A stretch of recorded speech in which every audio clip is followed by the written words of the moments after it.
So hello বন্ধুরা, মোটো blog রিভিউতে আপনাদের স্বাগতম। আমি সন্দীপ নিয়ে চলে এলাম 2024-এ ইয়ামাহার MT50 বিষয়ে আজকে আপনাদের সাথে শেয়ার করব। কিছু পরিবর্তন হয়েছে আগের এবং এখনকার মধ্যে, সেই পরিবর্তনটা কি সেই বিষয় এবং আরো দুটো বিষয় নিয়ে আপনাদের সাথে ভিডিওতে শেয়ার করব।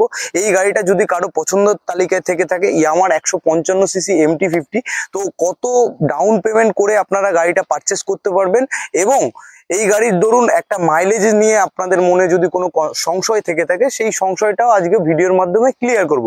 তো ভিডিওটি স্কিপ না করে টোটালটা দেখবেন, তাহলে আপনাদের মধ্যে এই ক্লিয়ারনেস ব্যাপারটা চলে আসবে। তো চলুন তবে আর কথা না বাড়িয়ে ভিডিও শুরু করি। এই বিষয়টা আপনাদের সাথে শেয়ার করা এই গাড়ি ডাউন পেমেন্ট নিয়ে। যদি কারো সিভিল স্কোর থেকে থাকে, ধরুন আগে পরে কোনো ফোন বা টিভি বা ইএমআই এর মাধ্যমে কোনো কিছু নিয়ে থাকেন, তো যাদের সিভিল স্কোর 730-এর উপরে আছে, এই গাড়ির নর্মাল ডাউন পেমেন্টের ক্ষেত্রে যেটা 30 থেকে 35,000 টাকা ডাউন পেমেন্ট করলে আপনারা আপনাদের পছন্দের গাড়িটা পেয়ে যেতে পারে। তো বাকিটা টোটালটাই সিভিলের উপর ডিপেন্ড করবে, আপনাদের সিভিল স্কোরের উপর ডিপেন্ড করবে, ফিনান্সিয়াল দিকে রেট অফ ইন্টারেস্টটা আপনার চলে আসবে, এই একটা বিষয় রয়েছে। এবং এই গাড়ি নিয়ে মাইলেজটা যেটা আমি বলবো, মাইলেজের দিকটা যাওয়ার আগে কিছু গাড়ির যে পরিবর্তনটা সেটা আপনাদেরকে শেয়ার করি। এসে প্রথম থেকে দেখা গেলে যে এই হ্যাজার্ড অপশনটা নতুনভাবে ইনস্টল হয়েছে, যেটা আগের মডেলটাই ছিল না। তো এই মডেলটার ক্ষেত্রে হ্যাজার্ড অপশন চলে এসে যে অন করলে, হ্যাজার্ডটা অন করলে এরকমভাবে আপনারা হ্যাজার্ডের 4 ইন্ডিকেটরটা কন্টিনিউ ব্লিং করবে। তো এই অপশনটা একটু আপডেট হয়েছে, তো হ্যাজার্ড অপশনটা ছিল না। এবং এই সুইচের ক্ষেত্রে, ইঞ্জিন স্টার্টের সুইচের ক্ষেত্রে একটু পরিবর্তন এসে, যে সুইচ সিস্টেমটা এরকম ছিল না, এই একটা পরিবর্তন এসে। আরেকটা বিষয় আপনাদের কাছে শেয়ার করা, এই গাড়িটা ব্লুটুথ কানেক্টিভিটির সুবিধা রয়েছে, যার মাধ্যমে আপনারা এই গাড়িটা কয়েকটা জিনিস জানতে পারবেন। ধরুন আপনার এই গাড়িটা ব্লুটুথ কানেক্ট হয়ে গেল, তার ধরুন আপনার গাড়ির একটা এক্স্যাক্টলি লোকেশন রেঞ্জের মধ্যে দেখতে পাবেন, কোন রেঞ্জের মধ্যে আপনার গাড়িটা রয়েছে। দ্বিতীয়ত এই গাড়ির মাইলেজটা কত কি পাওয়া যাচ্ছে সেটা জানতে পারবেন, মানে এটা আপনার কানেক্ট অবস্থায় জানতে পারবেন যে কত কি মাইলেজ পাচ্ছেন, লাস্ট পার্কিং রাইডিং লোকেশন জানতে পারবেন। এবং এই গাড়ির ধরুন কল অ্যালার্ট, মেসেজ অ্যালার্ট, এই সুবিধাগুলো আপনারা এই গাড়িতে পেয়ে যাবেন। বন্ধুরা, এবার যে বিষয়টা আপনাদের সাথে শেয়ার করা সেটা হচ্ছে এই গাড়ির মাইলেজ আমাদের কাছে রয়েছে, মাইলেজটা নিয়ে আপনাদের কাছে শেয়ার করব যে কত কি মাইলেজ পেতে পারি। তো চলুন বাকিটা সেটআপটা রেডি করি এবং মাইলেজটা কত কি আসে সেটা আপনাদেরকে দেখিয়ে দিই। তো গাড়িতে তেল নেই, ড্রাই অবস্থায় রয়েছে, সেটা আপনাদের দেখিয়ে দেবো। ট্যাঙ্কটা দেখিয়ে দেবো এবং স্টার্ট অবস্থায় দেখিয়ে দেবো। তেল নেই আমাদের, যদিও বা আপনাদের চোখে পড়বে না যে এতটা ভিতর দিয়ে দেখার মতো। এবং স্টার্ট দিয়ে আপনাদের দেখিয়ে দিচ্ছি।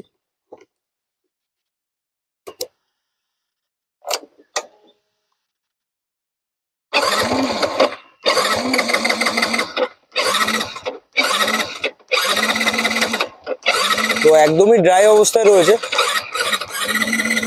আমরা এই মুহূর্তে এই গাড়িটা যেই বিষয়টা চেক করব, মাইলেজ টেস্ট করব, সেটা হচ্ছে আমাদের কাছে এই মুহূর্তে রয়েছে 500 গ্রাম তেল রয়েছে এখনো পর্যন্ত, যেটা দেখতে পাচ্ছেন 500 গ্রাম ফুয়েল রয়েছে। এটা আমরা টোটালটাই এই ট্যাঙ্কের মধ্যে ঢালবো, ঢেলে স্টার্ট করব। তো 500 গ্রাম এই মুহূর্তে আমাদের তেল রয়েছে, তো সেটা আমরা ট্যাঙ্কের মধ্যে পুরোটা ঢেলে দেবো।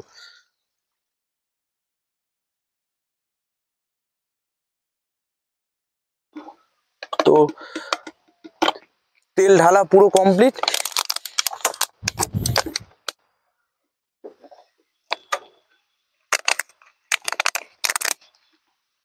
তো এবার আপনাদের সামনে স্টার্ট দিয়ে দেখিয়ে দেবো, গাড়ি স্টার্ট হচ্ছে। এইবার এইদিকে চলে আসো।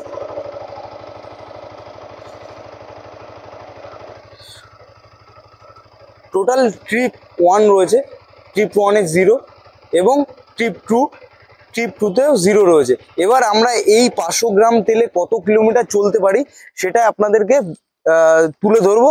চলুন আমার সঙ্গে আপনারাও চলুন, ভিডিও ধরুন, তো দেখা যাক কত কিলোমিটার চলতে পারি। আমার সঙ্গে থাকুন। ভিডিওটা যদিও একটু বড় হতে চলেছে, তবে আপনারা সঙ্গে থাকলে আমি টোটালটাই দেখাতে পারবো। তো চলুন স্টার্ট করা যাক। স্টার্ট হয়ে গেল বন্ধুরা, তো এগোনো যাক।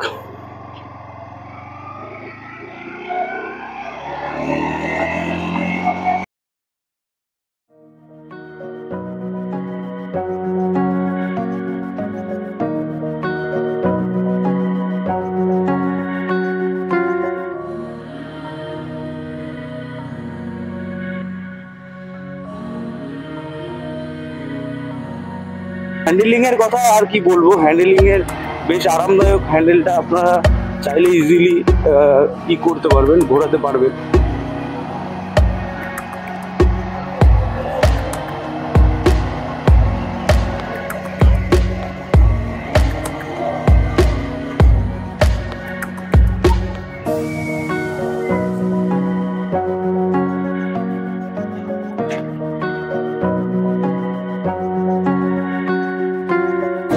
বন্ধুরা, দেখতে দেখতে 2 কিলোমিটার পথ আমরা চলে ফেললাম। তো এখনো রাস্তা অনেক বাকি রয়েছে, তো দেখা যাক আর কত কিলোমিটার আমরা যেতে পারি। একটু গাড়ি তো অ্যাকচুয়ালি এটা মাইলেজ টেস্ট করার উদ্দেশ্য নয় যে সেইভাবে গাড়িটা চালাতে হবে, গাড়ি সব রকম ভাবেই চালাতে হয়। যদিও বা আমি চেক করার জন্য ডবল ক্যারি করছি, মাইলেজটা চেক করার জন্য, এবং কখনো জোরে কখনো আস্তে, যে মাইলেজটা চেক করব সেই উদ্দেশ্যে যে গাড়ি নর্মাল স্পিডে চলবো এমনটা নয়। আমি সব রকম ভাবেই চালানোর চেষ্টা করছি যাতে আপনাদের সুবিধা হয় বোঝা। কারণ আপনারা তো চেক করার উদ্দেশ্যে চালাবেন না, আপনারা দেখলে ধরুন আপনারা সব রকম ভাবেই চালিয়ে চেক করবেন, তো সেটাই আপনাদেরকে শেয়ার করার চেষ্টা করছি। আমার এখন গাড়ি 5th গিয়ারে চলছে, আমিও এখন উঠছি আকাশে। চলুন। তো এখনো পর্যন্ত আমরা 5 কিলোমিটার 4.9 किलोमीटर पहुंच चले एसी। मंजिल अभी बाकी है मेरे दोस्त, आगे आगे देखो क्या होता है, कितने माइलेज देता है इस गाड़ी में, वही दिखाऊंगी आप लोगों को। चलिए।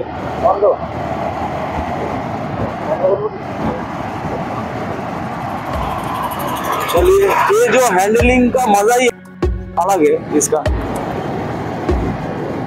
इस गाड़ी का, इसीलिए ही शायद मैक्सिमम लोगों को पसंद है ये गाड़ी।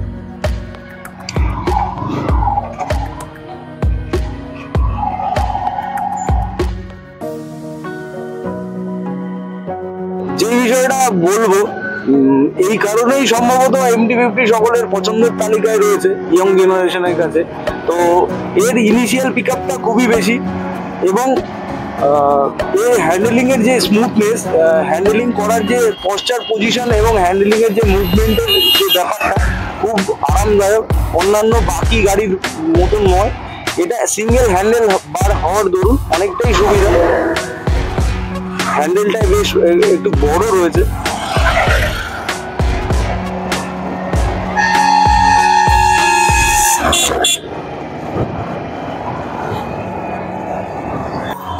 তো বন্ধুরা, চলতে চলতে অনেকটা পথ চলে আসলাম। এখনো পর্যন্ত আমাদের মিটারে কিলোমিটারে দেখতে পাচ্ছেন 9.9 किलोमीटर আমরা এখনো চলে এসেছি। मंजिल अभी भी बाकी है, 10 हो गया अभी। देख रहे हैं 10 किलोमीटर চলে আসলাম আমরা এখনো পর্যন্ত।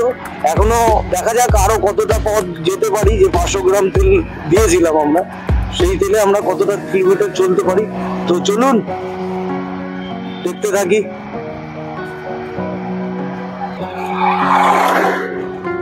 তবে বন্ধুরা, আরেকটা বিষয় আপনাদেরকে বলার, যে MT আর R15 এর মধ্যে ইঞ্জিন স্পেসিফিকেশনে খুব বেশি তফাৎ নেই। এমটিতে ইনিশিয়াল পিকআপটা একটু বেশি, এই কারণেই বেশি। এমটির যে পিছনে চেঞ্জ পকেট আছে, ওই চেঞ্জ পকেটে 48টা দাঁত রয়েছে, যার দরুন শর্ট পিকআপটা এমটির বেশি।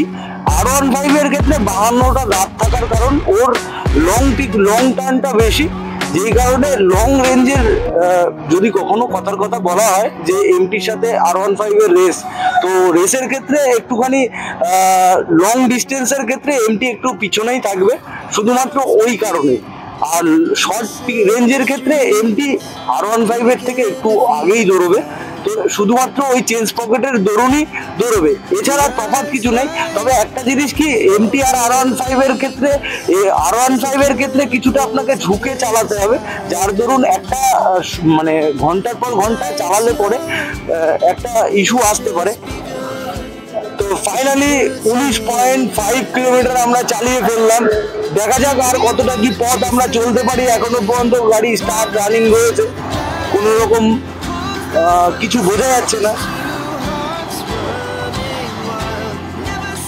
তো এই কথাটা আপনাদের বলে রাখি, তো আমি তো সিটি রাইডের মধ্যেই রাইড করছি। হাইওয়ের ক্ষেত্রে আপনারা মাইলেজটা আরো একটু বেটার পাবেন, কারণ সিটি রাইডে আপনারা দেখতেই পাচ্ছেন কিছুটা পরপরই আমাদের বাম্পার অতিক্রম করতে হচ্ছে এবং ভিড় জমজমাট রাস্তা পার করতে হচ্ছে, যার কারণে মাইলেজের দিকটা একটু এফেক্ট চলে আসবে। যদিও বা ডবল নিয়ে আমি মাইলেজটা চেক করছি আপনাদের।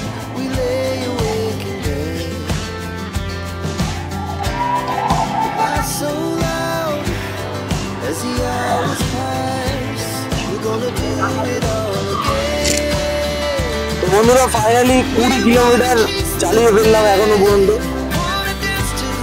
দেখতে পাচ্ছেন আপনারা মিটারের ডিসপ্লেতে 20 কিলোমিটার পথ চলে ফেললাম। 20.1 কিলোমিটার আমরা চালিয়ে ফেলেছি, এখনো পর্যন্ত গাড়ি চলছে। 21.2 কিলোমিটার পথ আমরা চলতে পারলাম এখনো পর্যন্ত। দেখা যাক আর কতটা পথ চলতে পারি, তো সঙ্গে থাকুন।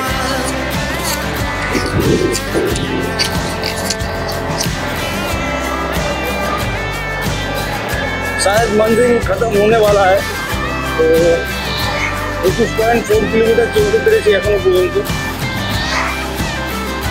দেখি আর কতটা কি পথ চলতে পারে।